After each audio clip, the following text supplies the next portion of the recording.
Hi നമസ്കാരം, ഞാൻ Princy. Dubai Ayurveda ബ്രാഞ്ചിലെ doctor ശ്രുതിയാണ് നമ്മളോടൊപ്പം ഉള്ളത്. ഹായ് ഡോക്ടറെ. നമ്മുടെ ഈ കാലഘട്ടത്തിൽ നമുക്ക് സ്കിന്നിനായിട്ട് ഏറ്റവും കൂടുതൽ ഇഷ്യൂസ് ഫേസ് ചെയ്യാറുണ്ട് കുറേ ആൾക്കാർ. അപ്പോൾ നമുക്ക് മാനസികമായിട്ടും ശാരീരികമായിട്ടും ഏറ്റവും കൂടുതൽ ആൾക്കാർ ഫേസ് ചെയ്യുന്ന ഒരു ഇഷ്യൂ ആണ് സോറിയാസിസ് എന്നുള്ളത്. നമുക്കത് ആയുർവേദത്തിൽ എന്തെങ്കിലും ട്രീറ്റ്മെൻറ്റ്സ് കാര്യങ്ങൾ നമുക്ക് സജസ്റ്റ് ചെയ്യാൻ കഴിയുമോ?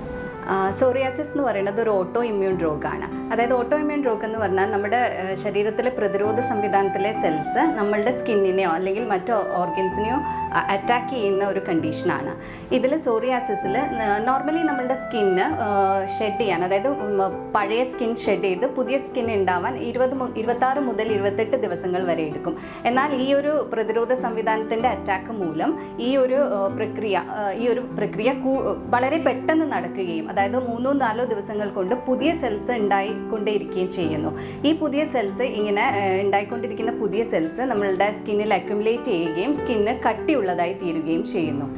അപ്പോൾ ഡോക്ടർ, ഈ സോറിയാസിസിൻ്റെ ലക്ഷണങ്ങൾ എന്തൊക്കെയായിരിക്കും? സോറിയാസിസിൻ്റെ പ്രധാന ലക്ഷണങ്ങൾ നമ്മളെ ശരീരത്തിൽ കാണപ്പെടുന്ന ചുവന്ന് തണർത്ത പാടുകൾ ഉണ്ടാവും, നല്ല കട്ടിയുള്ള പാടുകൾ. അതുപോലെ സിൽവറി സ്കെയിൽസ് ആയിട്ട് ഈ സ്കിൻ കൊഴിഞ്ഞു പോകുന്നുണ്ടാവും. അതുപോലെ വളരെയധികം ചൊറിച്ചിൽ അനുഭവപ്പെടാം. ഇതൊക്കെയാണ് പ്രധാനമായിട്ടും കാണുന്നത്.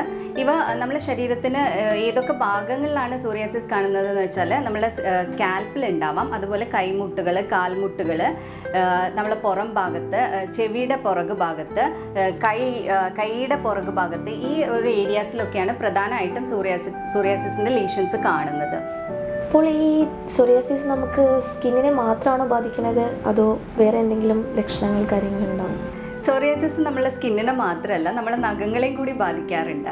നഖങ്ങൾക്ക് പൊട്ടൽ വരും, അതുപോലെ ഡിസ്കളറേഷൻ ഉണ്ടാവും, അതുപോലെ നഖങ്ങളിൽ ചെറിയ ചെറിയ കുത്തുകൾ വരും. അങ്ങനത്തെ ലക്ഷണങ്ങളും കാണാറുണ്ട്. കൂടാതെ സോറിയാസിസ് നമ്മളെ സന്ധികളെയും ബാധിക്കാറുണ്ട്. പ്രധാനമായിട്ടും കൈ വിരലുകളെയാണ് അത് ബാധിക്കാറുള്ളത്. സോറിയാറ്റിക് ആർത്രൈറ്റിക്സ് എന്ന് പറയുന്ന ഈ ഒരു കണ്ടീഷനിൽ ഈ ജോയിൻസിൽ ഇൻഫ്ലമേഷൻ, സ്വെല്ലിങ്, വിരലുകൾ മടക്കാൻ പറ്റായ്ക, ഇങ്ങനത്തെ കുറേ ലക്ഷണങ്ങൾ കാണാറുണ്ട്. ഇതിന് നമുക്ക് ആയുർവേദത്തിൽ എന്തൊക്കെ ചികിത്സകളാണ് ലഭ്യമായിട്ടുള്ളത്? ആയുർവേദത്തിൽ പൊതുവേ സ്കിൻ ഡിസീസസിന് കാരണമായിട്ട് നമ്മൾ പറയുന്നത് അൺഹെൽത്തി ആയിട്ടുള്ള ഫുഡ് ഹാബിറ്റ്സും അൺഹെൽത്തി ആയിട്ടുള്ള ലൈഫ് സ്റ്റൈലുമാണ്. അപ്പോൾ സോറിയാസിസിനും അതുപോലെ നമ്മളുടെ ചികിത്സയോടൊപ്പം നമ്മൾ ഹെൽത്തി ആയിട്ടുള്ള ഫുഡ് ഹാബിറ്റ്സ്, ഡയറ്റ് കൺട്രോളും ഹെൽത്തി ആയിട്ടുള്ള ലൈഫ് സ്റ്റൈലും മെയിൻറ്റെയിൻ ചെയ്യേണ്ടത് അത്യാവശ്യമാണ്.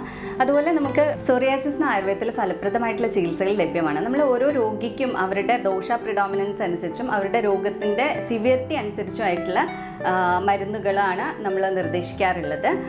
കൂടാതെ ശോധന ചികിത്സകൾ, അതായത് ബോഡി ക്ലെൻസിങ് ആയിട്ടുള്ള ട്രീറ്റ്മെൻറ്റ്സും തക്രധാര, ലേപനം മുതലായിട്ടുള്ള എക്സ്റ്റേണൽ ട്രീറ്റ്മെൻറ്റ്സും സോറിയാസിസിന് വളരെ ഫലപ്രദമായി കാണാറുണ്ട്.